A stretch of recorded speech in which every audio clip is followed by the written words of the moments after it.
बहन की शादी को 6 साल हो गए हैं। मैं कभी उसके घर नहीं गया।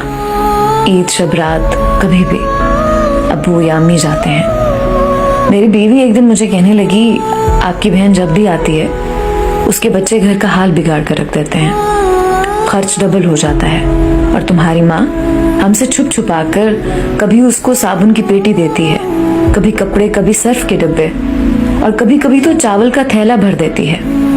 अपनी माँ को बोलो ये हमारा घर है, कोई खैरात सेंटर नहीं। मुझे बहुत गुस्सा आया।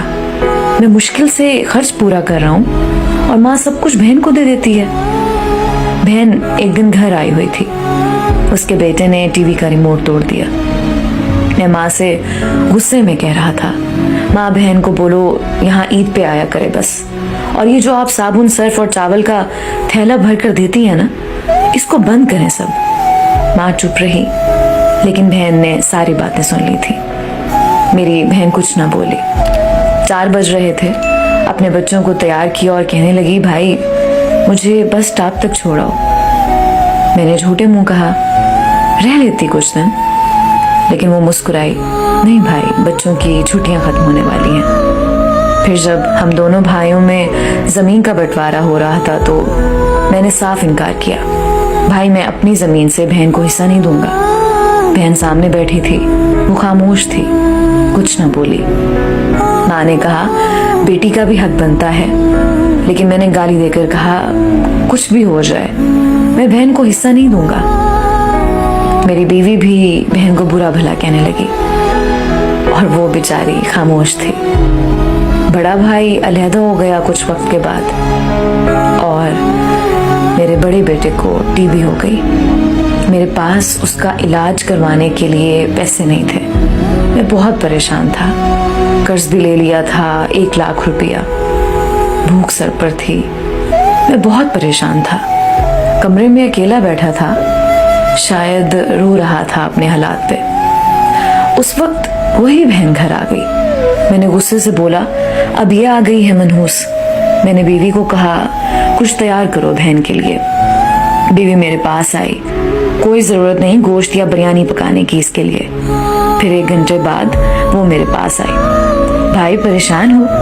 बहन ने मेरे सर पे हाथ फेरा, बड़ी बहन हूँ तुम्हारी, गोद में खेलते रहे हो, अब देखो मुझसे भी बड़े लगते हो। फिर मेरे करीब हुई, अपने पर्स से सोने के कंगन निकाले, मेरे हाथ में रखे, आहिस्ता से बोली, पागल तू ऐਵੇਂ ही परेशान होता है।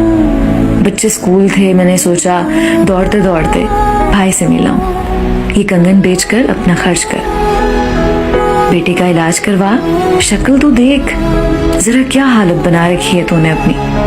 मैं खामोश था, बहन की तरफ देखे जा रहा था। वो आहिस्ता से बोली, किसी को ना बताना कंगन के बारे में, तुमको मेरी कसम है। मेरे माथे पे बूसा किया और 1000 रुपया मुझे दे दिया, जो 150 के नोट थे। शायद वो उसकी जमा पूंजी थी। मेरी जेब में डालकर बोली, बच्चों को गोश्त ला देना, परेशान ना हुआ कर। जल्दी से अपना हाथ मेरे सर पे रखा और कहा कि देख कैसे तेरे बाल सफेद हो गए। वो जल्दी से जाने लगी। उसके पैरों की तरफ मैंने देखा तो टूटी हुई जूती पहनी थी, पुराना सा दुपट्टा ओढ़ा हुआ था और जब भी आती थी वही दुपट्टा ओढ़कर आती। बहन की इस मोहब्बत में मर गया था मैं। हम भाई कितने मतलब परस्त होते हैं, बहनों को पल भर में बेगाना कर देते हैं और बहनें भाइयों का जरा सा दुख बर्दाश्त नहीं कर सकती। वो हाथ में कंगन पकड़े जोर जोर से रो रहा था। उसके साथ मेरी आंखें भी नम थीं।